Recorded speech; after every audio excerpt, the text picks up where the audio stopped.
আপনারা যদি কোনোদিন আসেন পদ্মা নদীতে তাহলে আপনারা ওই দূরে যাবেন না, কাছাকাছি থাকবেন, কারণ পদ্মা দেবী এসে চুল দিয়ে বেরিয়ে বেরিয়ে নিয়ে যেতে পারে যে কোনো মুহূর্তে। তো আমাদের সাথে আছে জীবন শিকদার এবং আরো আছেন আমাদের মাঝে জাহিদ শিকদার। তো তাদের সাথে পরিচয় করে দিচ্ছি। তো এই পদ্মা নদী নিয়ে আমি 2-4টি কথা বলবো ভিডিও শেষে, তো সাথে থাকুন। আর আমরা এই মুহূর্তে পদ্মা নদীর পাড়ে একটু গোসল করবো, সেই পর্যন্ত আপনারা অবশ্যই ধৈর্য ধরে আমাদের ভিডিওর সাথে। 30 সেকেন্ড লাগবে। এই মুহূর্তে আমরা পৌঁছে গেছি পদ্মা নদীর পাড়ে।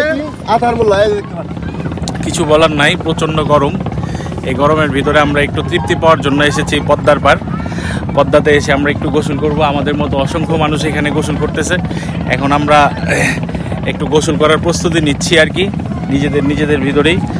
আপনারা সবাই দোয়া করবেন যাতে করে আমরা ঠিকঠাক মতো গোসল করে বাড়ি অবধি ফিরতে পারি ইনশাআল্লাহ। বাড়ি ফিরতে পারি ভালোভাবে, না?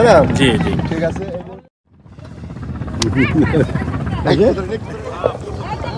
আমরা তো আসছি এই জায়গায় পদ্মা নদীর পারে। তো এই জায়গায় গোসল করার জন্য ভালো একটা উপকার হয়। তো কি উপকার হয়?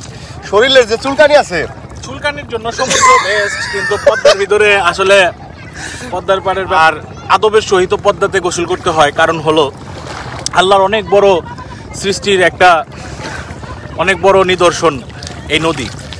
দূর দূরান্তে কুল কিনারা দেখা যায় না। আমরা মিষ্টি পানিতে গোসল করতে এসেছি। আল্লাহর দরবারে শুকরিয়া আদায় করি যে আল্লাহ রাব্বুল আলামিন কত সুন্দর সৃষ্টি আমাদের জন্য রেখেছে। সুবহানাল্লাহ।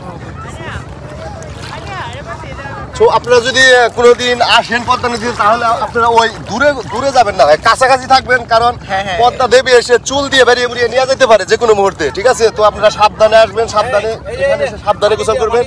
হ্যাঁ, তো আপনারা যদি আসেন এখানে মাটি দিয়ে আপনার শরীরটা পরিষ্কার করবেন, যত চুলকানি আছে চলে যাবো।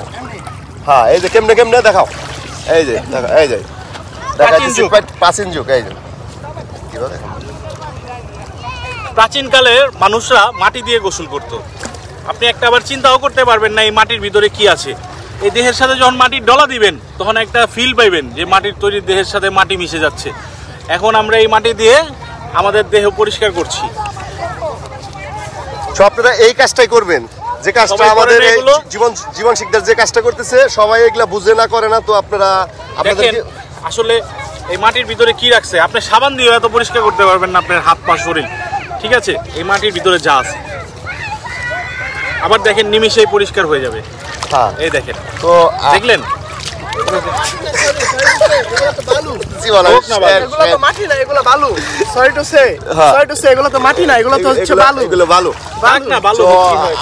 আরেকটা কথা বলো যে দেবী বিষয়ে আপনারা ওই মাঝখানে না এরকম দেবী দুবি কোনো কিছু না। আল্লাহ পাকের সৃষ্টি নিদর্শন পানির নিচে। খিজির আলাইহিস সালামের আমরা যতটুকু জানি, আমাদের খিজির আলাইহিস সালাম পানির নিচে, ওনার অনেক বড় নিদর্শন আছে।